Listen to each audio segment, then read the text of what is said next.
Bonjour, je m'appelle Laurence, j'habite à Nancy depuis 7 ans. Je vis avec mes 2 enfants, un petit garçon et une petite fille. Je suis toute seule avec eux. Ça va faire 2 ans. Alors j'ai participé à la sortie, je participe aux sorties famille. J'ai fait aussi les vacances en famille. Je participe à la ludothèque et à certaines actions qui sont faites dans le parc du château ou dans la mare au curé. Alors cela m'a apporté beaucoup de diversification par rapport aux gens, par rapport à ce qu'on peut faire autour de nous. Ça m'a apporté aussi une ouverture d'esprit, une ouverture envers les gens. Et pour mon fils qui a réussi à se sociabiliser grâce à la ludothèque.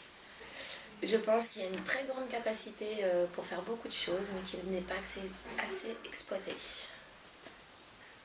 Qu'on l'exploite plus avec beaucoup plus d'actions, beaucoup plus de choses pour le faire connaître. Donc je m'appelle Yvette Amaro, j'habite à Gatin dans la communauté de communes depuis 24 ans et je vis actuellement chez mes parents. Ça fait 3 ans. Alors j'ai participé à quelques actions comme les soirées Ludafrique, des Ludofolies. Et depuis février, je participe un petit peu à toutes les actions de Nangilude puisque je suis rentrée en stage de BPGEPS au sein de l'association. Ça m'a apporté plein de bons moments, des événements festifs sur le territoire. Ça m'a apporté un réseau assez grand. Ça m'a apporté une formation de très bonne qualité, une équipe soudée, dynamique et qui m'a beaucoup aidée. Qu'est-ce que je pense du territoire? Je pense qu'il y a beaucoup de choses à développer sur le territoire qui ne le sont pas encore. Et je pense que c'est un territoire qui mérite d'y accorder du temps. Alors comme j'aimerais le voir comme je le connais là, mais en mieux, avec plus d'implication des habitants, avec plus d'actions qui seraient menées, propulsées par les habitants. Voilà, comme un territoire avec une population soudée et solidaire. Je m'appelle Madame Violot, j'habite à Nancy depuis 12 ans. Je vis en couple, j'ai actuellement mon fils qui est revenu pour repasser son BPGEPS pour 10 mois car il n'avait pas les moyens de prendre un appartement pendant cette période. Je connais Nangilude environ depuis 5 ans car Jérôme, le directeur de Nangilude, a financé le BAFA de mon fils. Après, il l'a pris à plusieurs reprises en formation. Et là, actuellement, il est en alternance pour sa formation BPGEPS. D'ailleurs, c'est grâce à Jérôme que mon fils a trouvé sa voie dans l'animation et j'en profite pour le remercier. J'ai participé au maquillage pour les Ludofolies, pour Ludafrique et actuellement j'apporte mon aide au centre de ressources.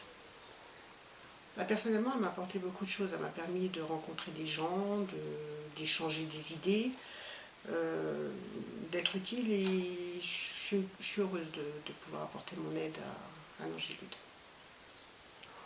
Écoutez, il y a 12 ans quand je suis arrivée, c'était franchement une ville bien sympathique, agréable à vivre, avec pas mal d'activités pour les jeunes. À l'époque, j'avais quand même mes 3 enfants. Donc franchement, j'appréciais. C'était une ville agréable. Là, déjà, en 12 ans, ça s'est dégradé. Là, il y a du laisser-aller. Et en plus, je remarque, et je ne suis pas la seule, que Nancy est divisée en deux. Côté Mare-au-Curé, côté pavillonnaire. Et ça, quand on habite à Mare-au-Curé, malheureusement, on le ressent. Et puis on se sent moins en sécurité, il y a moins de choses faites pour les jeunes. Donc Olive Gasnier-Valérie, j'habite Grandpuits depuis 10 ans à peu près et on est une famille recomposée avec un enfant en commun. D'accord. Ah bah non, Gilles, je le connais depuis 4 mois. Voilà, ça fait pas longtemps. Bon, en fait, on a monté une association sur Grandpuits et on nous a aidé à éditer les statuts en fait de l'association.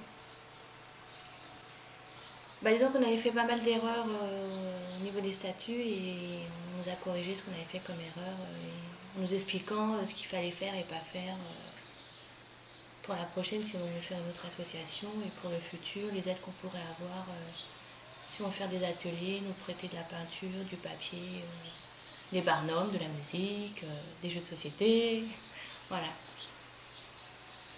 Ben, moi je pense qu'on n'est pas assez informé. Si on va pas en devant de l'info, on n'a rien du tout. Ben, personnellement quoi. Puis plus ça va, je trouve que moins il y a de choses. Enfin nous dans notre village, c'est ce qui se passe quoi.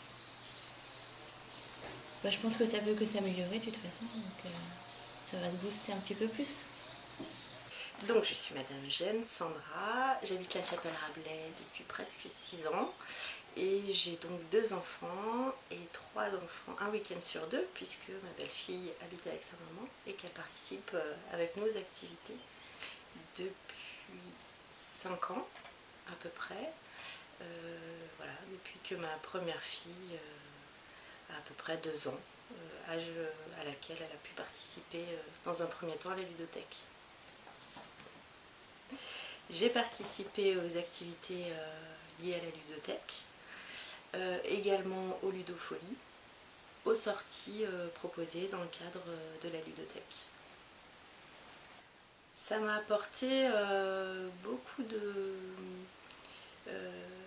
confort, en tout cas dans le jeu, parce que c'est vrai que quand on se déplace sur des activités comme ça, on est vraiment mobilisé sur la question du jeu, de la relation avec son enfant. Et puis ce qui est vraiment agréable, c'est qu'il y a aussi une grande place pour le parent. Voilà, on est très bien accueillis, il y a vraiment possibilité également d'avoir des échanges autour de la parentalité sur ces espaces-là. Alors le territoire, il est vaste déjà, il est assez mal desservi au niveau des transports. Donc c'est vrai que quand on n'est pas véhiculé et que on n'a pas les moyens toujours voilà, d'avoir des déplacements faciles. C'est quand même une grosse carence au niveau du territoire.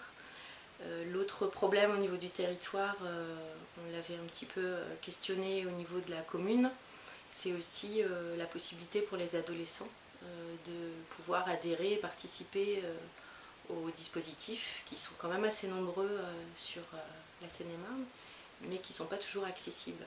Voilà, au niveau des transports. Dans l'avenir, ce qui serait bien, c'est qu'effectivement, il y ait vraiment une mobilisation ou peut-être des réseaux qui se mettent en place pour éviter ces difficultés que je viens de citer.